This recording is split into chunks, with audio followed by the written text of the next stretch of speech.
여러 달 전에 수요일 날 우리 대림동에 있는 기도원에서 한번 말씀을 전하고 또 그것을 계기로 해서 우리 서 목사님과 양 목사님 그리고 여러 팀들 여러분들이 오셔서 런던에서 사역하시고 또 제가 개척해서 사역하고 있는 그 웨일즈의 뉴 라이프 처치라는 교회 오셔서 3일 동안 저희 교회를 섬겨주시고 돌아가셔서 저희가 참 어려움을 겪었습니다. 이 목사님하고 이 팀을 초청하고 나서 저희 교회에 어려움이 엄청 많았어요. 그래서 굉장히 후회했습니다. 안 해도 되는 일을 해서. 제가 그때 1월 달에 아마 왔을 때 우리 가서 뵀었던 것 같은데 1월 달에 여기서 이제 한국에서 사역이 끝나고 돌아가자마자 저희 교회에 저랑 같이 협력해서 했던 협동 목사님이 이제 좀 문제를 일으켜서 어쩔 수 없이 그분을 내보내는 것이 가장 교회의 미래를 위해서 옳은 일이라고 생각을 했고요. 그래서 교단에서 나와서 그 일을 하는 과정에서 참 어려움을 많이 겪었습니다. 그리고 결국은 이제 정리가 됐고요. 그래서 이제 나가게 됐지만 혼자 나간 게 아니고요. 저희 교인의 3분의 1이 함께 나가게 됐습니다. 항상 어떤 일이 있으면 항상 특별히 이제 주회를 하면서 저희가 이제 이번에 영국에서 개척한 것이 3번째 교회 개척인데 그 전에 처음에는 이제 필리핀에 선교사로 가서 티칭 사역을 하기 위해서 갔다가 하나님께서 또 말씀하셔서 국제 교회를 개척하고 또 하나님께서 북경에 보내서 이제는 교회 지도자들 사역을 하나보다 했더니 또 교회를 개척하게 하셔서 거기서 또 국제교회를 북경 온누리교회랑 함께 개척해서 사역을 하게 되는 이런 과정 가운데 항상 어려움은 있었습니다. 그렇죠? 그렇습니다. 교회 개척을 하고 나면 항상 어려움이 있고 세상에는 공짜가 없는 것을 하나님은 철저하게 가르치시기 때문에 고통과 연단 가운데 하나님이 기쁨 주시고 또 선물 주시고 또 그것을 통해서 이루시는 일들을 계속 경험해 와서 이번에도 그런 일이겠구나 하고 역시 그 전에도 그랬던 것처럼 침묵했습니다. 3개월 동안 아무에게도 어떤 일이 일어났는지, 왜 제가 그분을 정리를 해야 되는지, 그분은 어떤 문제가 있는지, 그런 일들을 사실 성도들에게 이야기하는 것 자체가 옳지 않은 일이었기 때문에 침묵하는 3개월 동안 쉽지 않은 영적인 전쟁을 했습니다. 그런데 이번에는 다른 때와 달리 굉장히 강력한 영적 전쟁을 경험했어요. 그 어둠의 세력이 몰려와서 저를 이렇게 짓누르는 여러 가지 상황들이 제가 지금까지 경험해봤던 여러 가지 것들보다도 훨씬 힘든 일이었습니다. 아마 이제 제 생각에 이 일들이 일어났던 또 한 가지 원인 중에 하나가 그 함께 나가신 분들이 무슨 이야기를 걸고 넘어졌냐면 왜 한국에서 그 팀이 어떤 팀인 줄 알고 그 팀을 부르냐는 것이 사실은 주요한 이유 중에 하나도 있었어요. 역시나 아무런 설명하지 않았습니다. 그냥 기다렸고요. 결국은 그 이야기를 듣지 못한 사람들은 나갔습니다. 그래서 우리 서 목사님이 오시기 전에 참 힘든 일이 있어서 서 목사님은 원망하진 않았습니다. 원망하진 않았지만 하나님께서 뭔가 일을 하시려고 하시는구나 하는 것은 알고 있었고요. 그래서 우리 팀 우리 서 목사님, 양 목사님 오시고 기도해 주시고 우리 팀들 오셔서 정말 헌신적으로 그 20몇 명 남은 분들 기도해 주시는 가운데 우리 한 분 한 분들이 참 좋은 시간을 가졌고요. 저희 교회적으로도 그 이후로 굉장히 영적으로 안정이 되고 지난 3개월 동안 우리들끼리 정말 아름다운 예배를 하나님께 드리면서 하나님의 은혜를 경험하는 시간을 계속 갖고 있었습니다. 그래서 이제 정말 중요한 것은 지난 주일날 일어났던 일인데 그 이야기는 오늘 설교 끝마무리 가운데 하기로 하고요. 어쨌든 반갑습니다. 저는 사실은 서 목사님하고는 종류가 틀립니다. 저는 뭐 서 목사님하고는 종류가 틀려서 뭐 저에게 기도받으러는 나오지 마십시오. 그러나 제가 한 가지 아는 사실은 하나님의 말씀에 충실하면, 하나님의 말씀을 있는 그대로 이해하면 우리 성령님께 열리지 않을 수 없지 않습니까? 저는 이제 서 목사님처럼 뭐 여러분을 쓰러뜨리고 넘어뜨리고 여러분을 보게 할 수 있는 역량은 없지만 적어도 하나님의 말씀에 있는 그대로를 전달할 수 있는 마음의 자세는 가지고 있습니다. 제가 서 목사님처럼 그런 능력을 발휘하지는 못하지만 여전히 우리 교회 안에 성경에서 이야기하는 그 한 구절 한 구절들이 역사하셔서 나타나기를 간절히 기도하는 사람입니다. 그리고 하나님은 하실 것으로 믿고 그동안 제가 교회를 개척하면서 하나님이 이미 여러 가지로 보여주셨고요. 그런 가운데 요즘은 간절하게 초대교회의 역사가 일어나기를 기도하고 있습니다. 저는 성령주의자는 아니지만 초대교회의 역사는 성령의 역사였기 때문에 내가 장로교 출신은 어디 출신인 건 상관없이 우리는 성령주의자가 돼야만 하고요. 초대교회 주의자가 돼야만 합니다. 그것이 아마 우리 한국교회가 앞으로 나아가야 될 유일한 방향이고 한국교회가 앞으로 유일하게 살아남을 수 있는 방향이라고 저는 믿습니다. 하나님께서 어쨌든 원하지 않았지만 솔직히 원하지 않았습니다. 영국에 다시 돌아가는 것 쉽지 않은 일이었습니다. 저희 아내는 죽기보다 싫어했습니다. 그리고 하나님께서 4년 전에 보내시고 2년 후에 교회를 개척하게 하셔서 지금까지 하고 있습니다.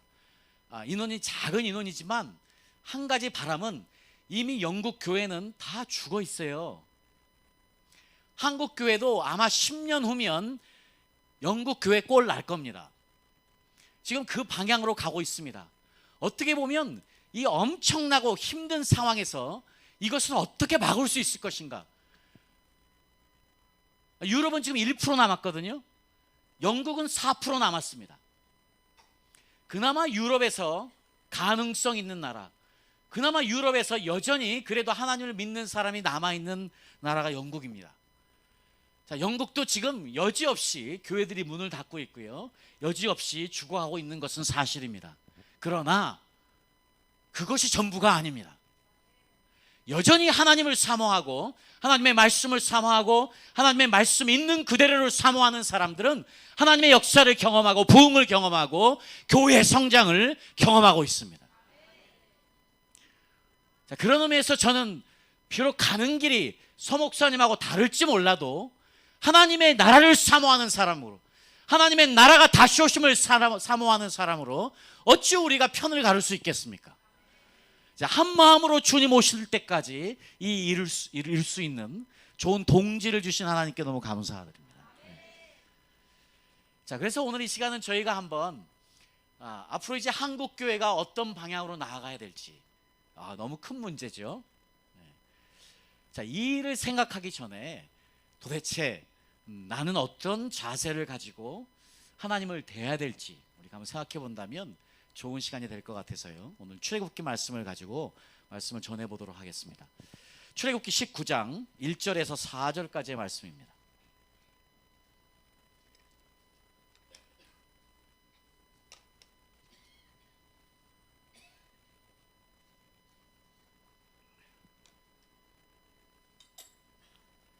출애굽기 19장 1절에서 4절입니다. 자, 우리 다 같이 한번 읽어보겠습니다. 시작. 이스라엘 자손이 애굽 땅을 떠난 지 3개월이 되던 날 그들이 시내 광야에 이르니라. 그들이 르비딤을 떠나 시내 광야에 이르러 그 광야에 장막을 치되 이스라엘이 거기 산 앞에 장막을 치니라. 모세가 하나님 앞에 올라가니 여호와께서 산에서 그를 불러 말씀하시되 너는 이같이 야곱의 집에 말하고 이스라엘 자손들에게 말하라. 내가 애굽 사람에게 어떻게 행하였음과 내가 어떻게 독수리 날개로 너희를 업어 내게로 인도하였음을 너희가 보았느니라. 아멘. 자, 오늘 여러분들 어떠한 관심사를 가지고 오셨습니까? 자, 우리 앞에 앉아 계신, 죄송합니다. 맨 앞에 앉아 계신 죄로. 지금 우리 선생님에게는 제가 잘 모르니까 선생님은 어떤 관심사, 어떤 일을 가장 지금 중요하게 생각하고 계세요?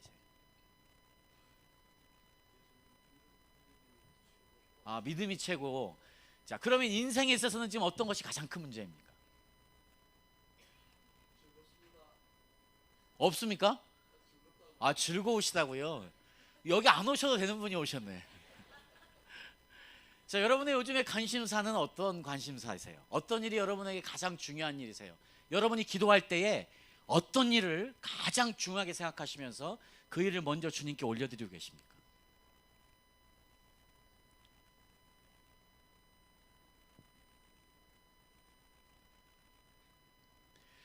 자, 오늘 저희가 이제 말씀을 통해서요, 어떤 한 가지 일을 꼭 알았으면 좋겠는데, 때로는요, 우리에게 있어서 이 문제가 내 인생의 가장 중요한 문제이기 때문에 이것이 나의 가장 중요한 관심사야, 나는 이 일을 기도해야만 돼 하고 주님 앞에 나오면, 때로는 주님은 우리에게 엉뚱한 이야기를 하실 수도 있어요.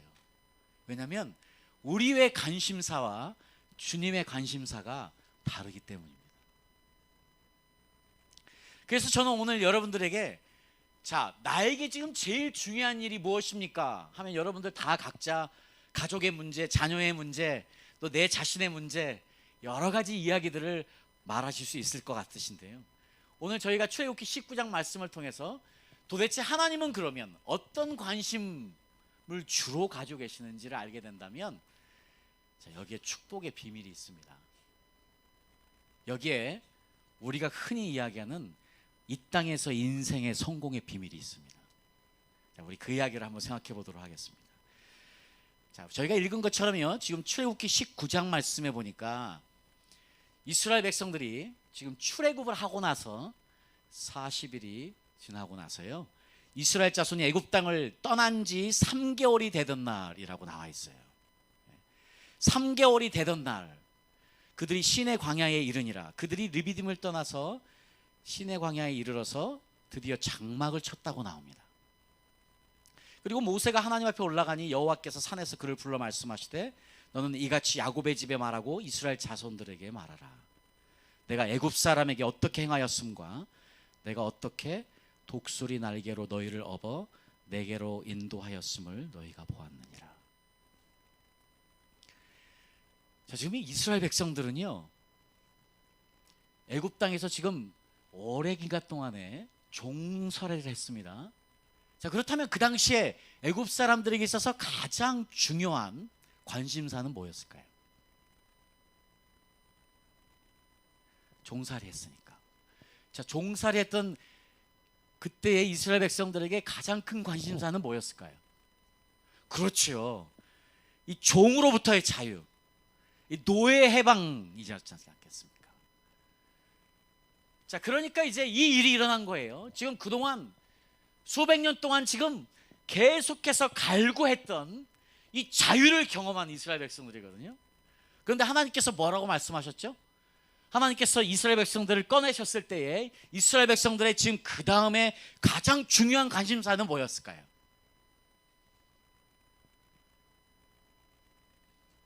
지금 이제 드디어 종살이로부터 자유케 됐습니다. 그럼 이제 어떤 관심사를 가졌을까요? 네? 집, 그렇지요. 네, 역시 그렇지요. 어디에 살 거냐, 이제 어디에 정착할 것이냐 하는 것이잖아요. 자, 그런데 이제 하나님이 이스라엘 백성을 부르실 때에 어디로 보내실 거라고 약속을 하셨죠? 가나안 땅. 지금 약속의 땅으로 보내신다는 거예요.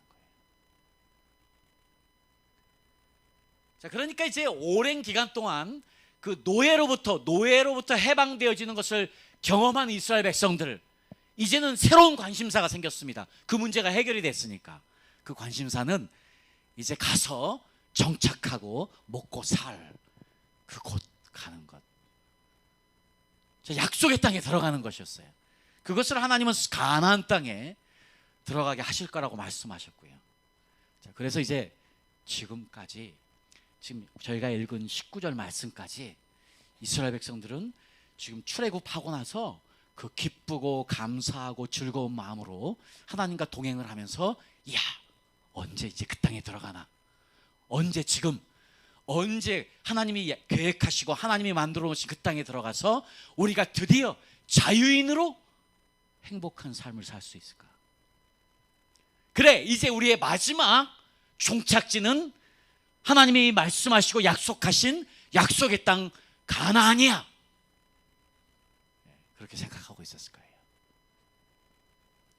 그런데 우리 4절 말씀을 가만히 봐보세요. 자, 보십시오. 4절 말씀에 보면은요, 내가 애굽 사람에게 어떻게 행하였습니까? 지금 하나님께서 이스라엘 백성들에게 원하신 것은요, 자, 내가 너를 어떻게 이집트에서 너를 꺼내왔는지, 내가 무엇을 했는지를 기억하는 것, 그것을 이야기하고 계시고요. 그 다음에 내가 어떻게 독수리 날개로 너희를 업어서, 자, 내가 너를 어떻게 독수리 날개로 업어서라고 이야기하고 있어요.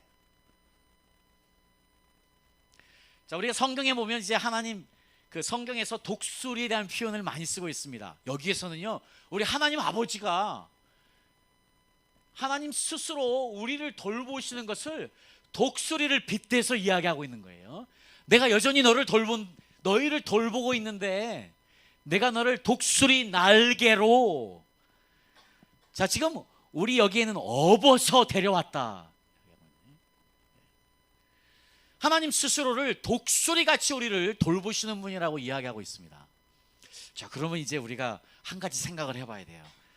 도대체 하나님께서 자신의 속성을, 우리를 돌보시고 우리와 함께 지금 여행을 하시는데 우리를 독수리 날개로 업어서 인도하신다, 우리를 독수리처럼 이끌어 가신다고 이야기한다면 이게 한 가지 원칙이 생기는 거예요. 뭐냐?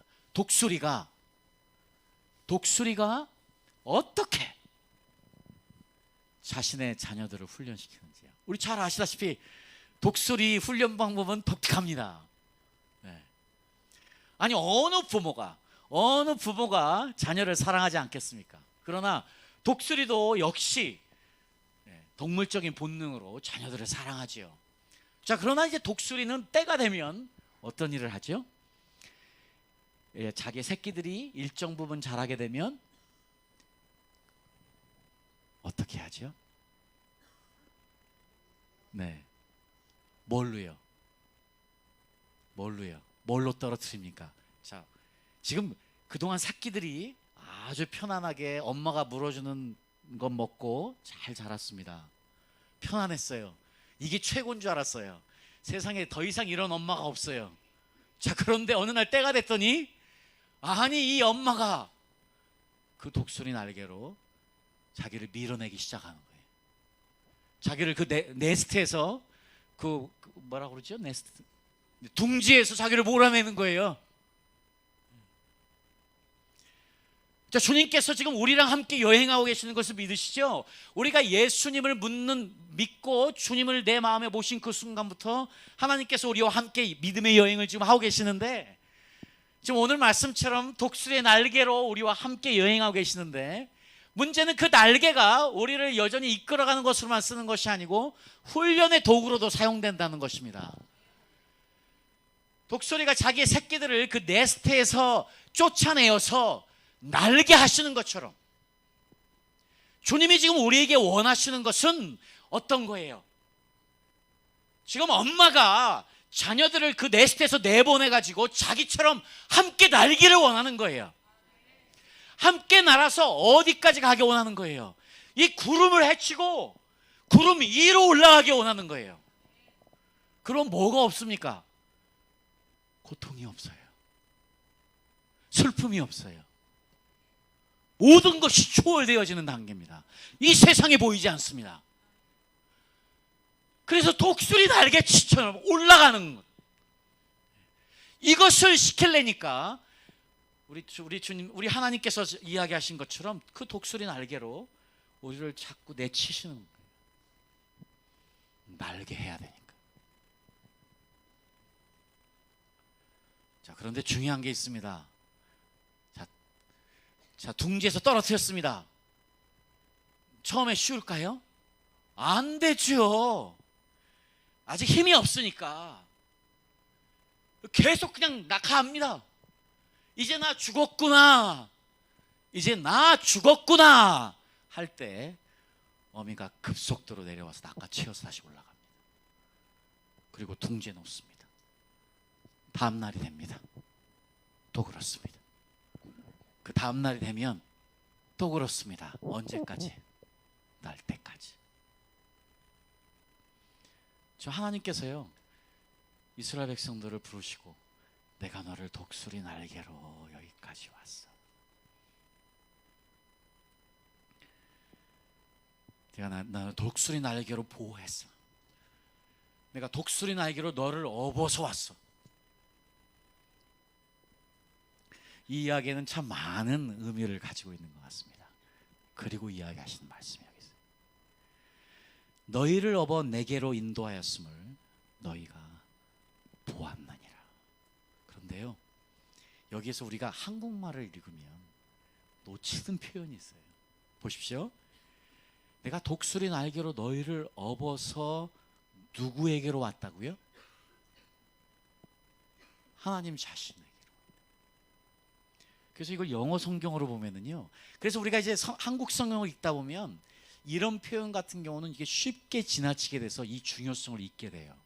그런데 죄송하지만 영어 성경으로 읽으면 이게 굉장히 분명하게 보여요. 그래서 I carried you with eagle's wings 한 다음에요, and I brought you to myself 이야기하고 있어요. 저 하나님께서 내가 너를 독수리 날개로 이끌어왔고, 그리고 내가 너를 내게로 오게 했다. 아까 말씀드린 대로요, 지금 이스라엘 백성들에게 있어서 애굽 땅에서 최고의 관심사는 그 지긋지긋한 노예 생활로부터 해방이었어요. 그것이 끝났어. 마치 우리가 그동안 죄의 노예로 살다가 해방되어진 것처럼요, 이제 우리가 예수 믿게 되면서 야!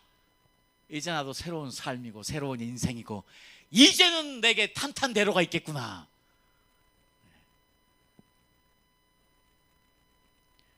자, 이것이 끝나고 났더니요, 하나님께서 지금 우리를 독수리 날개로 인도하여 내셨다는 거예요. 자, 독수리 날개로 인도하셨다면 분명히 일정 부분의 고난이 있을 것 같습니다. 뭐를 하기 위해서요? 날게 하기 위해서. 그래서 그분과 함께 날기 위해서. 왜 비행기가 36,000고도까지 올라가는지 아십니까? 여러분, 비행기 혹시 못 타셔본 분들은 처음에 비행기 타면 계속 올라가죠? 비행기 타면 계속, 안 타보셨나요? 네. 어쨌든 비행기 타면 계속 올라갑니다. 왜냐? 계속 올라가는 이유가요, 36,000고도까지 가야 됩니다. 그렇게 되면 뭐가 있냐면요, 아무런 저항이 없어요. 아무런 바람의 저항이 없어요.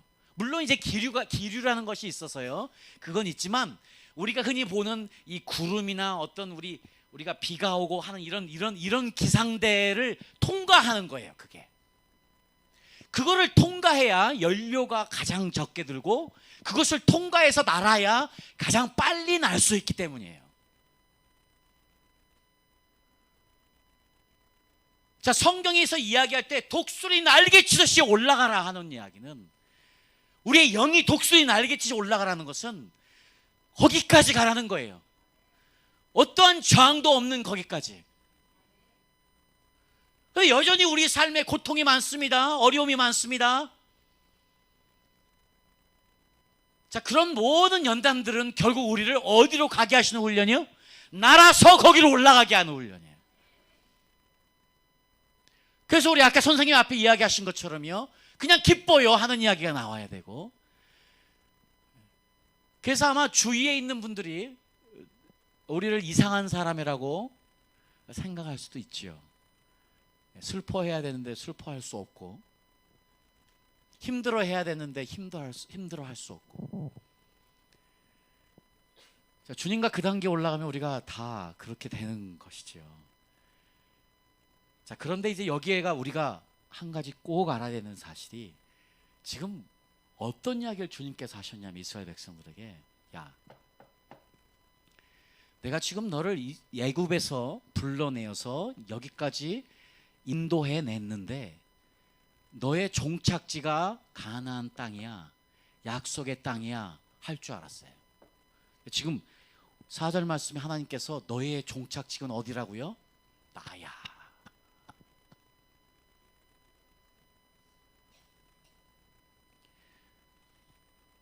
지금 이 우리의 종착지는 어디냐면, 여러분, 우리가 이제 어디가 종착지입니까? 물어보면 여러분들 주로 천국이야 이야기하시죠. 물론 그렇죠. 거기서 우리가 주님과 영원히 함께하는 거니까. 그러나 그 천국이요, 천국 가시고 싶으시죠?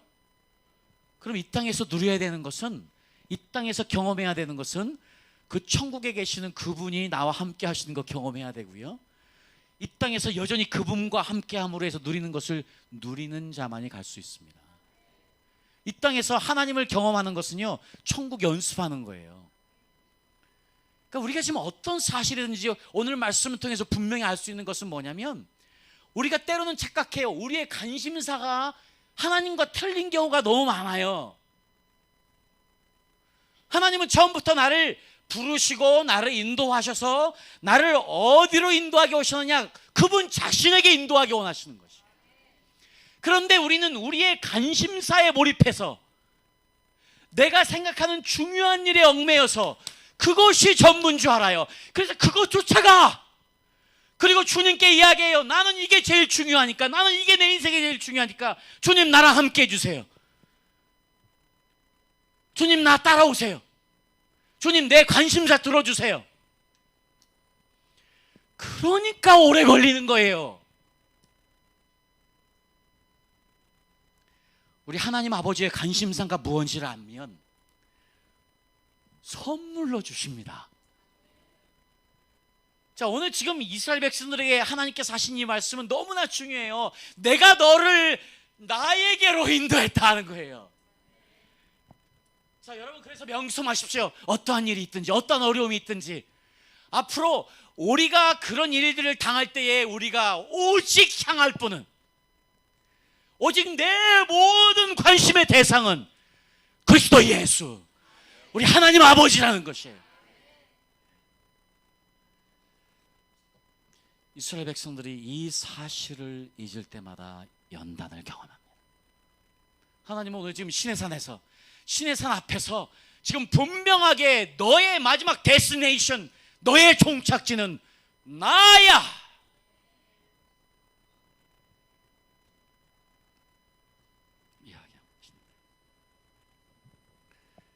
저는 지난 3년 동안 저희 가족을 좀 잃었습니다.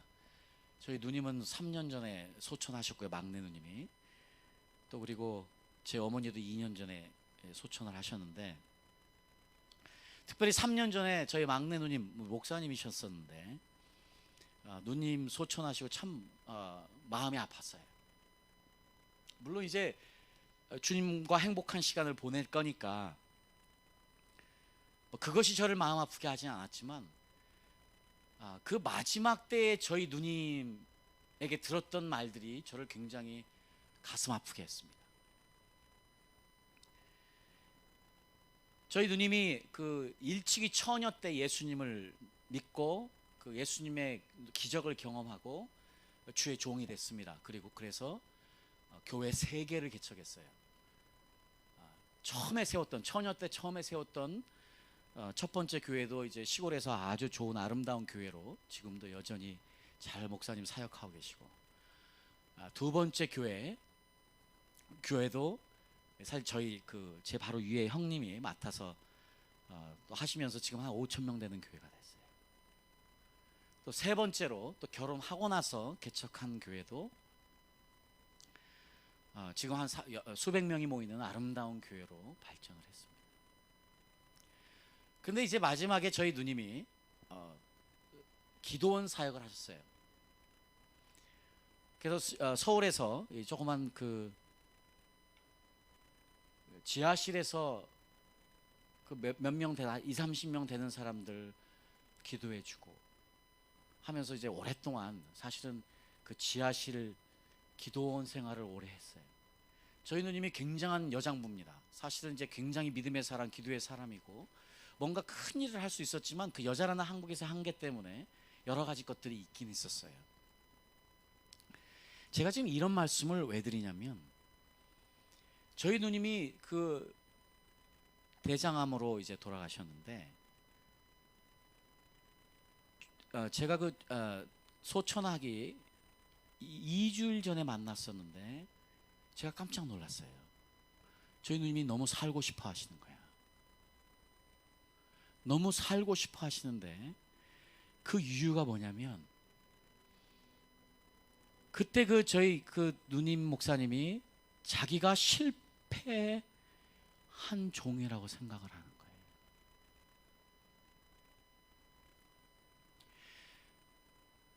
앞에 많은 교회들을 개척해서 하나님의 아름다운 일들이 일어나고 있음에도 불구하고 자기 스스로가 지금 자기 스스로가 마치 실패한 사람처럼, 한국에서 우리 흔히 이야기하는 우리의 관점으로 지하실에서, 그것도 교회도 아니고 기도원으로 그 몇 명 오는 20, 30명의 사람들을 놓고 매일 아침마다 금식해서 기도하면서 그들을 위해서 기도하고, 이런 자신의 모습을 실패한 사람의 모습으로 규정을 하고, 왜 살기 원하느냐?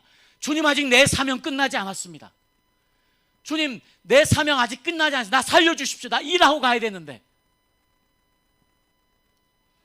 그래서 살기 원했어요. 그래서 끝까지 삶을 포기하지 않고 주님 살려주십시오 기도했어요.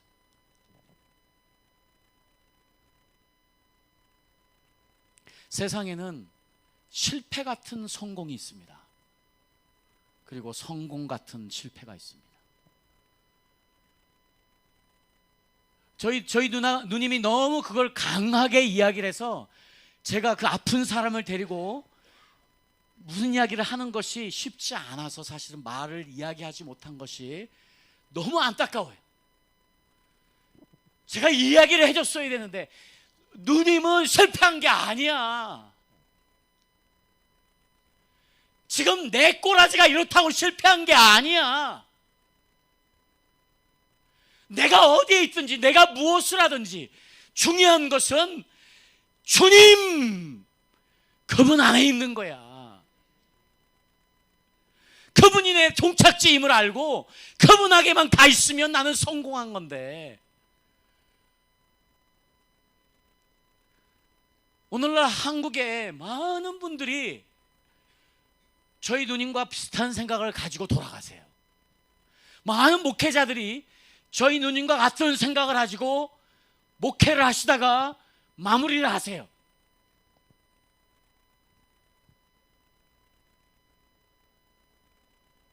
아마 저희 누님이 깜짝 놀라셨을 거예요. 사랑하는 내 딸아, 내가 원한 것은 그게 아니었는데 왜 너는 너를 그렇게 힘들게 했니? 나는 네가 더 행복하게 원하고, 나는 네가 더 기쁘게 살기 원하고, 나는 네가 더 편하게 살기 원했는데 왜 너를 힘들게 했니? 너 왜 60에 나한테 왔니? 네 몸을 왜 죽였니?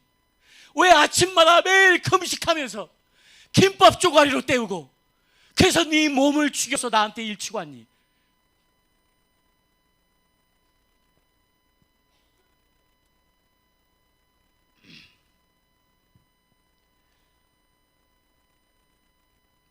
때로는 우리 인생에서 저희들이 정말로 알아야 되는 사실인데, 우리가 이 세상에, 하나님의 말씀이 우리를 지배하는 것이 아니고 세상의 논리가 나를 지배해서, 마귀의 생각이 나를 지배해서 속는 수가 많아요. 저희 누님 하나님을 정말 사랑한 사람입니다. 정말 기도하는 사람이었습니다. 오늘날 제가 이 자리에 와서 여러분에게 이 말씀을 전할 수 있는 것도 그 사랑하는 누님이 저희 교회, 저희 집안의 첫 번째 사람이었어요. 저를 이끌어줬기 때문에. 그런데 그 누님이 그렇게 슬픔을 안고 가신 게 너무 마음이 아팠어요. 오늘 주님은 이스라엘 백성들에게 이야기합니다. 가나안 땅에 내가 너를 인도하려는 게 아니야. 내가 너에게 많은 것을 주기 원하지만 나는 네가 알기 원해. 내가 너의 모든 것이야.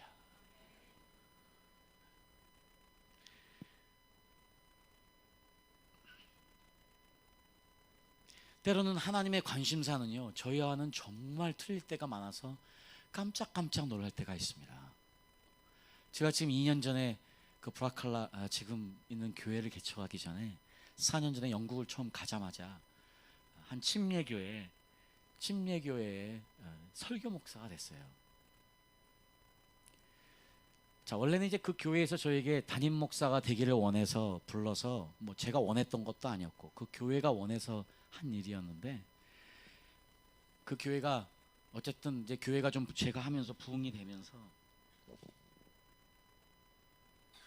그 장로님이 마음을 좀 바꾸신 것 같아요. 그래서 저를 설교 목사, 담임 목사로 세우질 않고 그냥 설교 장로로 세워서 함께 동역을 하자, 이렇게 말을 바꿔서 한마디로 말하면 저를 조금 속였어요. 저에게는 굉장히 중요한 일이었습니다. 영국에서 이제 제가 원래 섬겼던 교회였고, 그 교회가 거의 다 죽어가는 한 10명밖에 남지 않은 교회, 옛날에 한 100명 정도 되는, 제가 그 교회를 섬기다가 필리핀에 선교사로 나갔었는데, 그 교회가 그렇게 돼서 너무 마음도 안타깝고, 그래서 여러 가지로 그 교회를 잘 만들어 놓으면 좋겠다는 생각을 가지고 임했었고, 기도하면서 하나님께서 한 30여 명까지 또 만들어 주셔서 교회가 이제 어느 정도 발판을 만들었다고 할 때에 그런 일이 일어났어요. 그래서 제가 하나님 기도했습니다. 하나님, 이 하나님의 교회인데 어떻게 합니까? 자, 제가 그동안 목사로서 했지만 서로 장로로 안 친다는데, 장로면 어떻고 목사면 어떻겠습니까? 주님이 원하시면 내가 남아서 이 교회 섬기겠습니다. 주님, 하나님의 뜻은 뭡니까? 제가 노하고 나가야 되겠습니까? 하나님, 제가 어떻게 해야 되겠습니까? 하나님, 내가 다음 주까지 결정하고 알려주지 않으면, 저들이 회의해가지고 그렇게 결정하고 나면 더 이상 빼도 박도 못하니까 하나님 빨리 알려주십시오. 일주일 동안 저는 그 일을 알고 나서 간절하게 기도했어요. 주님, 알려주세요. 하나님의 교회지 않습니까? 알려주세요. 하나님의 선하신 뜻이 어딘지 알려주세요. 기도했습니다.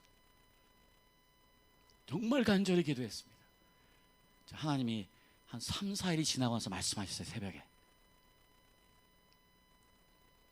그래, 내 뜻은 이것이다, 이렇게 말씀하신 게 아니에요. 네 아이들이나 신경 쓰지, 네 아들들이나 잘 돌봐. 저 너무 깜짝 놀랐어요. 나는 오직 하나님의 교회, 이게 전부인 줄 알았는데, 하나님의 일은 하나님의 교회를 세우는 일이고, 하나님의 교회를 희생하는 일이고, 하나님의 교회를 만드는 일인 줄 알았는데, 하나님의 그때의 관심사는 아니었어요. 네 아이들이나 신경 써. 그거는 내 일이야. 그건 내 교회야. 나는 지금 네가 네 아들들을 신경 써. 전 그때 알았어요. 우리 아버지의 관심사가 내 관심사와 너무 다르다는 것을 알았어요. 때로는요, 우리가 하나님을요, 우리가 알고 있는 한 방향으로 묶어놓고 그렇게 보기를 원합니다. 그러나 우리 아버지는 아니에요. 우리 아버지, 왜 우리가 좋으신 하나님, 좋으신 아버지 이야기하냐, 그분은 다 아세요. 그리고 오늘도 우리에게 그분의 관심사를 이야기하십니다.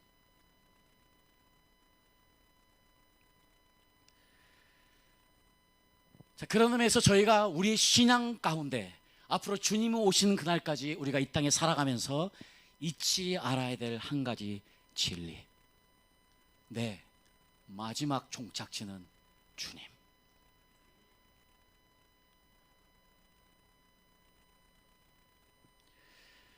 자, 오늘은 성경에서요, 이 말씀과 관련되어서 아주 의미 있는 한 여인을 만나게 됩니다.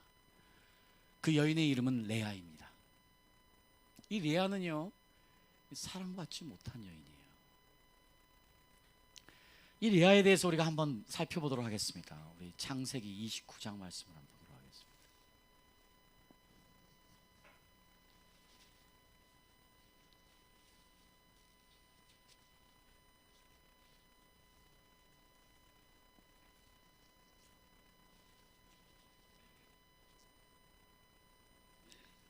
창세기 29장 말씀입니다.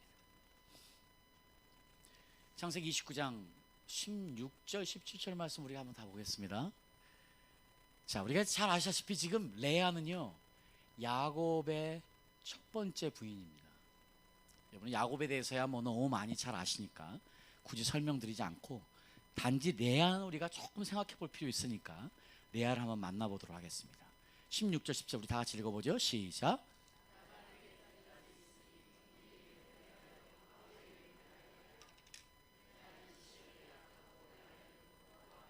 네, 감사합니다. 자, 이 레아도 참 안된 여인이에요. 아버지 라반이 참 교묘한 사람이었죠. 우리가 잘 아시다시피. 자, 그래서 이제 어쨌든 딸을 사랑하니까 자기 아버지 입장에서도 이 딸을 먼저 시집 보내지 않는 것은 안 되는 일이라고 생각을 했던 것 같습니다. 그런데 성경이 주로 사람의 인상착의에 대해서 이야기하는 것이 그렇게 많지는 않습니다. 사울 같은 경우도요. 혹시 기억하시는 사울이 어떤 사람이었다고요? 키가 장대했고 준수했다는 이야기하고 있습니다. 자, 물론 이제 인물 댐데미에 대해서 그렇게 자주 이야기하지 않아요. 그 사울에 대한 이야기도 나오지만 그렇지 않고 그렇게 레아 이야기가 또 나오는데 이건 참 왜냐하면 그것을 꼭 강조하고 싶었기 때문이었던 것 같아요. 오늘 특별히 레아와 라헬은 어떤 용모를 가졌는지 이야기를 해주는데 레아는 시력이 약했다고 표현을 하고 있어요. 자, 시력이 어느 정도 약했는지 저희는 잘 모르겠지만 여러 가지 가정을 해보는데 레아가 아마 시력이 안 좋아서 거의 장립이 돼가고 있었다 하고 가정을 하는 학자들도 있어요.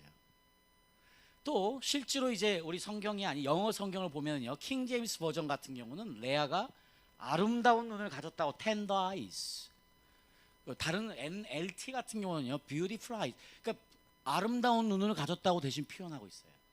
자, 그렇게 보면은요, 자, 어떤 가정을 할 수 있냐면 어쨌든 레아는 눈이 아주 좋지 않은 사람이었든지 아니면 다른 것은 너무 평범했는데 눈만 그래도 좀 이뻤던지 잘 모르겠습니다.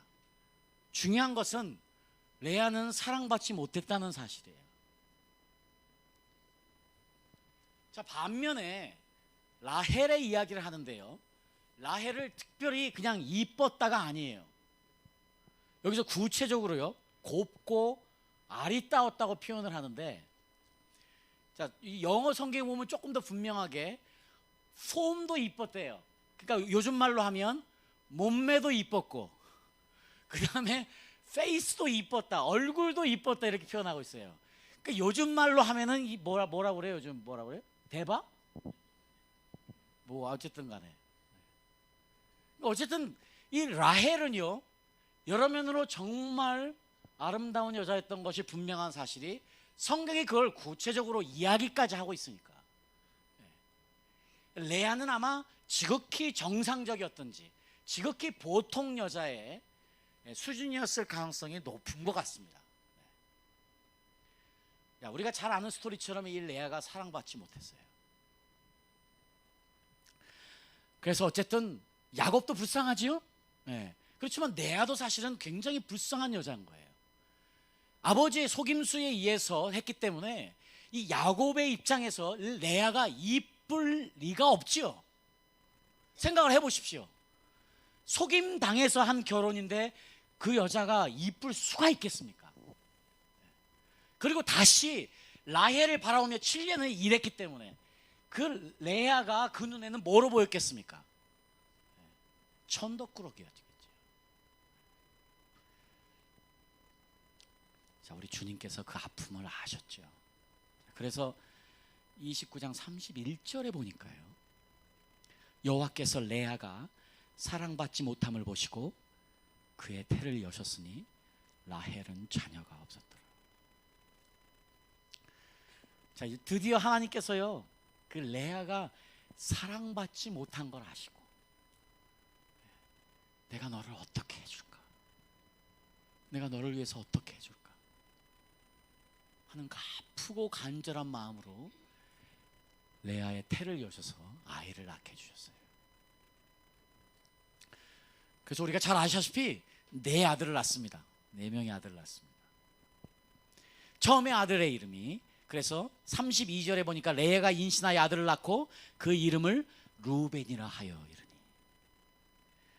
여호와께서 나의 괴로움을 돌보셨으니 이제는 내 남편이 나를 사랑하리로다 하였더라.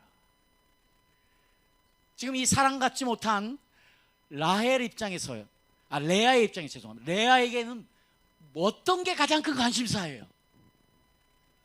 남편의 사랑. 당연한 거 아니겠습니까? 지금 이 레아는 남편의 사랑이 너무 간절한 거예요. 그것을 자신의 아들 루벤을 이렇게 이름 지어서 표현합니다. 여호와께서 나의 괴로움을 돌보셨으니 이제 혹시나 내 남편이 나를 사랑할까 하고 지었어요. 루벤이라고. 자, 그러나 여전히 그 바랬던 사랑은 오지 않았습니다. 여전히 그 사랑은 나에게 오지 않았어요. 여전히 야곱은 너무나 먼 당신이에요. 두 번째 아이 33절에 봅니다. 그가 다시 임신하여 아들을 낳고 이르되 여호와께서, 그래서 이야기합니다. 내가 사랑받지 못함을 들으셨으므로 내게 이 아들도 주셨도다 하고 그의 이름을 시므온이라. 여전히 사랑받지 못했던 것을 알 수 있습니다. 여전히 지금 레아의 모든 관심은 남편의 사랑에 집중되어 있어요. 자, 여전히 이 일은 반복됩니다. 어떤 분은 물으실 거예요. 아니, 사랑하지 않는데 애는 어떻게 낳나? 그건 걱정하지 마십시오. 하나님이 하시는 일이니까. 감옥에 콩나듯이 했겠죠. 자, 34절에 보니까 그가 또 임신하여 아들을 낳고 이르되 내가 그에게 새 아들을 낳았으니 내 남편이 지금부터 나와 연합하리로다 하고 그 이름을 레이라 하였습니다. 지금 그 당시에요, 아들이라는 것은요 너무나 중요한 존재였어요. 지금 하나님 입장에서 내가 이 사랑받지 못하는 내 사랑하는 딸 레아를 위해서 무엇을 해줄 수 있을까? 그래 아들을 주자. 그 당시에 아들을 낳는 것은 여자로서 최고의 기쁨이었고 가족의 최고의 기쁨이었고 가장 큰 긍지였어요. 그 선물을 주셨어요. 그러나 여전히 레아에게는 충족되지 않는 것이 있었어요. 남편의 사랑이었어요. 이제 세 번째 아들까지 낳으니까 야, 드디어 내가 이제 셋째까지 낳았으니 이제 희망을 가지고 또 이야기합니다. 이제 내 남편 야곱이 나와 연합할 수 있을까? 드디어 이제 그가 나와 함께 할 수 있을까? 그 이름을 레이라고 짓습니다.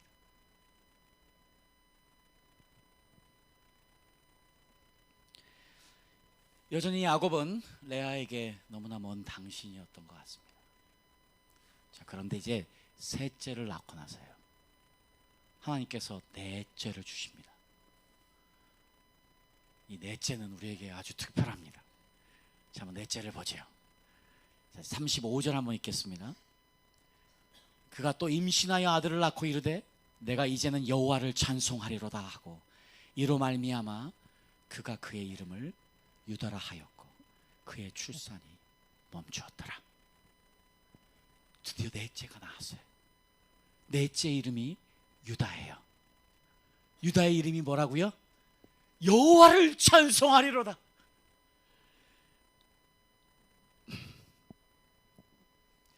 레아가요 드디어 알았어요. 셋째 레이까지 낳고 나서 계속해서 남편을 바라보고 남편의 사랑을 열망하고 남편을 기다렸던 레아, 드디어 알았어요.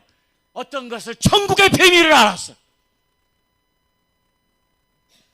이제는 레아가 누구로부터 해당되었냐? 누구로부터 자유케 되었습니까?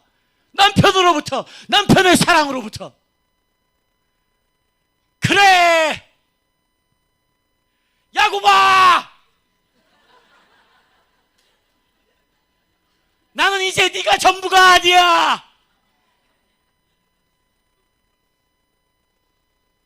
나는 여호와만 바라볼 거야. 나는 여호와만 찬양할 거야.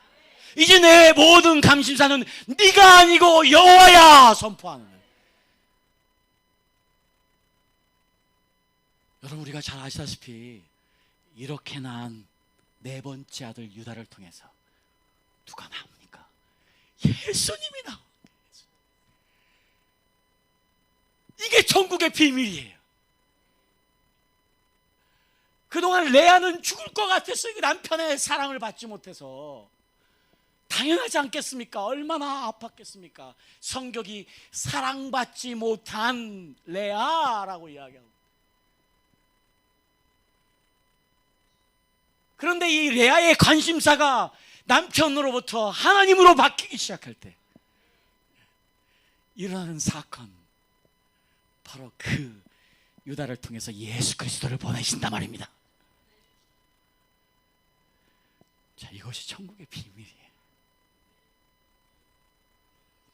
오늘 저녁에 이 부분에 대해서 조금 더 이야기를 하겠습니다. 자, 여러분, 이제 레아가요, 유다를 낳고 나서 유다를 아마 임신하면서부터 아마 레아는 하나님을 찬양하기 시작했을 것 같아요. 하나님이 그 피를 통해서 예수 그리스도를 보내주신 사건만으로도 얼마나 유다가 복되다는 걸 알 수 있는데, 사실은 그 시작이 누구에게 왔습니까? 유다에게 왔습니까? 아닙니다. 레아의 변화로부터 왔습니다. 레아의 관심사가 바뀌었을 때에 그런 일이 일어났습니다.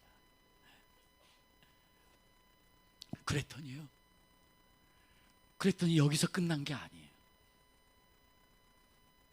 지금 아까 말씀의 마지막 말씀에 이제 유다를 낳고 그의 출산이 멈추었더라. 하나님이요, 그래, 됐어. 이제 레아야, 사랑하는 내 딸 레아야, 네가 알았구나. 네가 드디어 알았구나. 너의 종착지가 야곱이 아니고 나라는 사실을 알았구나. 이제 됐어. 이제 더 이상 내가 아들 줄 필요 없고 이제 애들 낳을 필요 없네. 출산이 멈췄다고 나옵니다. 자, 레아는 아마 유다를 낳고 나서부터 그때부터 자신의 모든 관점이 하나님으로 바뀌었기 때문에 계속 하나님을 찬양하는 일을 했던 것 같습니다. 네, 하나님이 그 다음부터는 이제 선물을 주시는 거예요. 그래서 그 다음 말씀을 보니까 30장에 보니까요, 이사갈을 낳습니다. 30장 18절에 레아가 이르되 내가 이사갈이라고 부르고요, 레아를 낳게 돼요. 또 그 다음에요, 레아가 다시 임신하여 여섯째 아들을 야곱에게 낳은지라 레아가 이르되 하나님이 내게 후한 선물을 주시도다. 내가 남편에게 여섯 아들을 낳았으니 이제 그가 나와 함께 살리라 하고 그의 이름을 수불론이라 하였으며. 여러분, 레아의 관심사가요, 그 하나님으로부터, 지금 야곱으로부터 하나님으로부터 바뀌었잖아요. 하나님을 찬양하는 것으로 바뀌었지 않습니까? 그리고 나서 출산이 멈췄는데요, 하나님은 그냥 있지 않으셨어요. 어찌할까? 내가 내 사랑하는 딸 레아를 위해서 어찌할까? 하다가 선물을 주셨습니다. 여섯째는 나중에 여기에서 여섯째에 스볼론을 낳아서 그 이름을 선물이라고 했는데요, 여기에 놀라운 사실은 이제 그가 나와 함께 살리라. 하나님이 지금 어떤 축복도 주셨습니까? 누구의 마음을 여셨습니까? 야곱의 마음도 열었어요. 드디어 야곱이 인정하기 시작합니다. 드디어 야곱이 여섯째인 스볼론을 낳았을 때에 드디어 선물이라는 표현과 함께 또 어떤 표현이냐면 with honor, 명예라는 표현. 드디어 야곱이 레아를 단순히 마음을 연 것뿐만이 아니고 존중하게 되었다고 이야기하고 있어요. 아끼게 되었다고 이야기하고 있어요. 그리고 또 딸 디나까지 하나를 더 낳습니다. 오늘 지금 이제 우리 레아를 보면은요, 레아의 인생의 여정을 보면 특별히 이제 이름과 관련되어서 이름을 지었던 이 과정들을 보니까요, 레아의 인생 너무 분명하게, 오늘 제가 앞전에 여러분과 말씀 나눴던 하나님께서 이스라엘 백성들을 향해서 내가 너를 나에게로 이끌어왔다 하는 이 말씀이 무슨 의미인지를 알지 않겠습니까? 여러분, 지금 어느 상황에 계십니까? 여러분 지금 예수 주님과 동행하며 이 여행 가운데 어느 상황에 계십니까? 어디에 와 계십니까? 여러분의 방향을 어디로 잡고 계십니까? 분명히 정하셔야 돼요. 내가 이제 주님만을 바라본다. 나는 이제 주님과 함께 여행한다. 주님이 나의 모든 것 되신다. 주님이 나의 종착지다. 자, 이 내 모든 관심사가 주님께 바뀔 때 우리 모두도 레아처럼 하나님 주시는 선물들 받아 누리실 줄 믿습니다.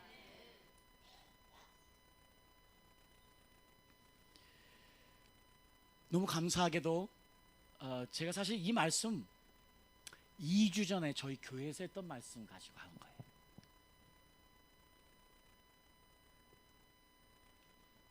이 말씀을 한국에 오면 전하고 싶었어요. 저희 교인을 위해서 했었던 말씀이지만 이번 한국 나올 때 기도하는데 하나님이 이 말씀을 주셨어요. 너무 감사하게도요, 저에게는 이 말씀을 분명하게 확신 있게 전할 수 있는 하나님이 저에게 선물을 주시고 저를 한국에 보내셨어요. 아까 말씀드린 것처럼 초기에 1월 달부터 3월까지 저희 교회가 참 어려움을 많이 겪었습니다.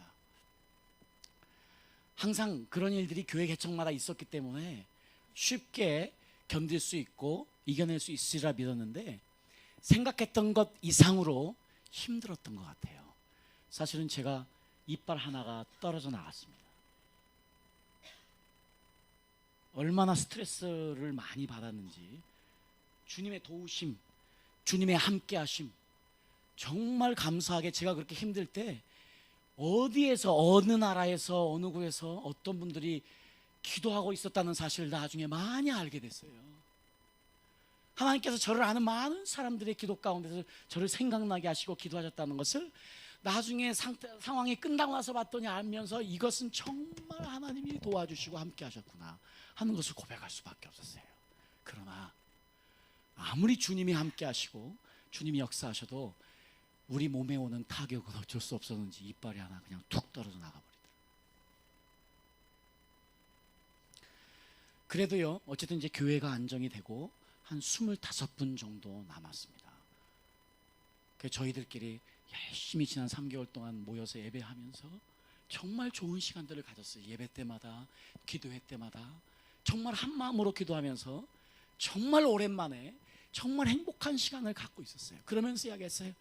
자, 물론 주님이 부흥을 주시면 좋고 주님이 물론 사람들을 보내주셔서 계속 더 구원시켜주면 너무 좋은 일이지만 주님, 이것으로 우리가 하루하루 한 번 모일 때마다 최선을 다해서 주님께 예배하겠습니다. 주님만을 바라보겠습니다. 주님만을 전부로 알고 고백하겠습니다. 주님께만 집중하겠습니다. 주님만이 우리의 간신사됨을 계속 고백하겠습니다 하고 계속 예배드렸어요. 지난 주일, 바로 4일 전이죠. 4일 전 저희가 주일 예배를 2주년 감사예배로 드렸습니다. 어떤 특별한 것을 계획할 필요도 없었고 그럴 이유도 없었기 때문에 그냥 우리들끼리 감사하고 지낼 계획이었습니다. 성도 중에 한 분이 그래도 2주년인데 혹시 몇 명에게라도 초청을 해서 혹시 오게 할 수 있으면 어떻겠습니까 하고 그분이 초청장을 몇 장 만들어 오셨더라고요. 그래서 속으로는요, 그래요, 뭐 혹시 모르는 일 한두 명이라도 오면 감사한 일이죠. 그 다 한번 돌려보시죠, 보내실 분한테. 그렇지만 제 마음속에 누가 올까? 왜냐면 제가 크리스마스 때요, 제가 지난 1년 6개월 동안 주일날 예배를 마치면 날씨가 좋지 않은 날 빼놓고는 항상 도어투도어를 했습니다. 문을 두드려서 사람들을 만나면서 제가 지금 개척한 곳의 지역에 집들을 다 방문했었어요. 그래서 제가 46명의 가나안 성도들, 우리 한국에서 가나안 성도라고 그러던데, 백슬리든 크리스천들을 만나서 그들의 이름을 다 적고 그들을 계속 방문하면서 또 기도도 해주고 인커리지해서 교회 나오게 하고 하는 일들을 했었어요. 딱 한 가정 나왔어요. 1년 6개월 동안 했는데 계속 했는데 한 가정 나왔어요. 그리고 지난 크리스마스 때 제가 그 46명을 다 만나서 기도하고 준비하고 그리고 저희 크리스마스 캐롤 서비스에 초청을 했어요. 영국에서는 크리스마스 아무리 믿지 않는 사람도요, 크리스마스 캐롤 서비스라고 해서 그때는 예배를 참석하고 싶어하는 사람들이 종종 있습니다. 그래서 교회 입장에서는 이 크리스마스 캐롤 서비스가 되게 중요한 날이에요.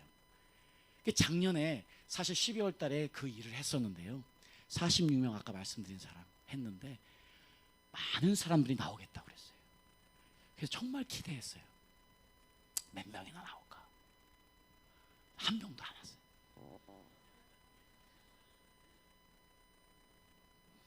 하나님이 다른 분들을 보내주셔서 한 80여 명이 모여서 예배를 드리긴 했지만 제가 그렇게 그동안 심혈을 기울여 기도하고 또 찾아가면서 만나고 그래서 어떻게든지 주님 앞에 다시 인도하려고 했던 이 가나안 성도들은 한 명도 오지 않았어요. 그래서 사실은 이번에 그 일을 하면서도 속으로는 누가 올까? 그렇지만 어쨌든 중요한 것은 누가 오든 안 오든 우리가 정말 감사하자, 하나님만을 찬양하자 하고 지난주 예배를 드렸습니다. 근데 어떤 일이 있었는지 아십니까? 저희가 지금 인원이 다 모이면 25명밖에 안 되는데 50명이 왔어요. 13분이 새로 왔습니다. 그 중에 9분이 다음 주부터 나오겠다고 약속했습니다.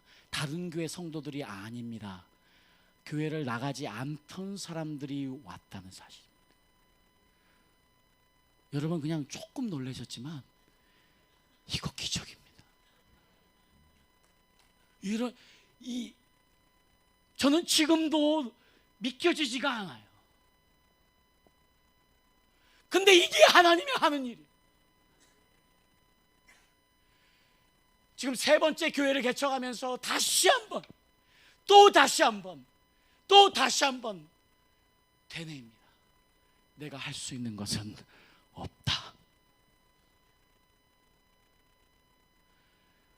그래서 저에게는 한 가지 소원이 있습니다. 지금 하나님, 내가 영국에서 무엇을 할 수 있습니까? 물론 제가 잘생겼죠? 영어도 곧잘 합니다. 그러나 여러분 그렇지 않아요. 저를 보고 교회에 와서 앉아 있는다는 거요, 그거 기적 중에 기적입니다. 제가 무엇을 할 수 있습니까? 하나님, 제가 할 수 있는 것, 내가 한 가지는 약속하겠습니다. 하나님, 제발 저희에게 기도할 장소를 주세요. 저희 지금 마을회관 빌려 쓰는데 아침에는 딱 1시간, 그것도 자주 쓸 수 없고 저녁에는 아예 쓸 수 없고 모여서 기도할 곳이 없습니다. 소리를 낼 곳이 없습니다. 저희 영국 분들끼리 모여서 소리 내서 안 씁니다. 돌아가는 영국식으로 하지요. 그래도 은혜가 넘칩니다. 그러나 주님, 나는 한국 사람인데 나는 주여 불러야 되는데, 우리 아내도 이게 기도원에서 은혜를 받아가지고 우리 아내도 소리를 내야 되는데, 지난번에 우리 서목사님께서 런던에서 같이 기도하면서 엄청난 은혜를 받았어요. 소리를 내 기도할 수 있으니까. 저희의 요즘 소원은 한 가지입니다. 하나님, 어찌하든지 기도할 장소를 주십시오. 그러면 24시간은 절대 못합니다. 그러나 아침 저녁으로 기도하겠습니다. 그것이 저의 소원입니다.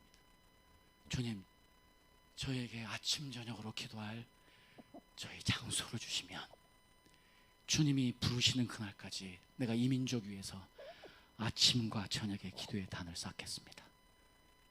하나님, 기도 가운데 내가 주님 만날 테니 주님이 국경에서 저에게 말씀하신 것처럼, 필리핀에서 저에게 이미 말씀하신 것처럼 내가 할 수 있는 일은 주님 또 만나고 주님과 교제하고 주님 사랑한다고 이야기하고 주님 기뻐하셔서 나에게 더 시간 갖기 원하신 것처럼 내가 주님만 만나서 이야기하겠습니다. 다음은 주님이 알아서 하십시오. 지난 주일날 정확하게 주님께서 봐,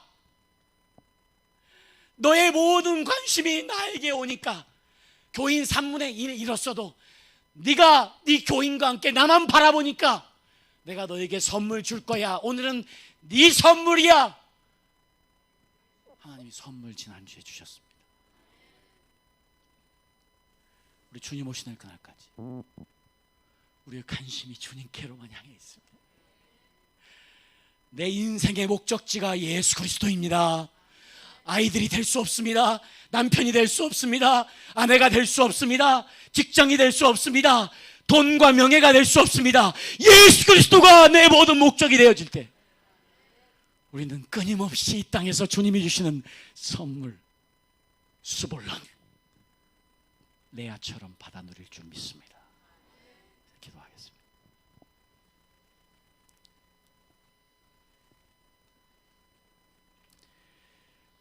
하나님, 이 한국교회를 올려드립니다.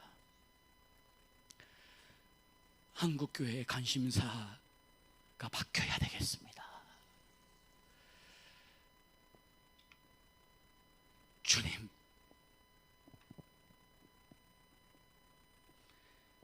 우리 한국교회를 불쌍히 여겨주시옵소서. 이제 한국교회가 모든 관심을 주님께로만 향하게 도와주시옵소서. 그래서 한국교회에 주시는 하나님의 놀라운 은혜가 넘치기를 기도합니다. 하나님, 귀한 종 서모세 목사님과 이 사역을 올려드립니다.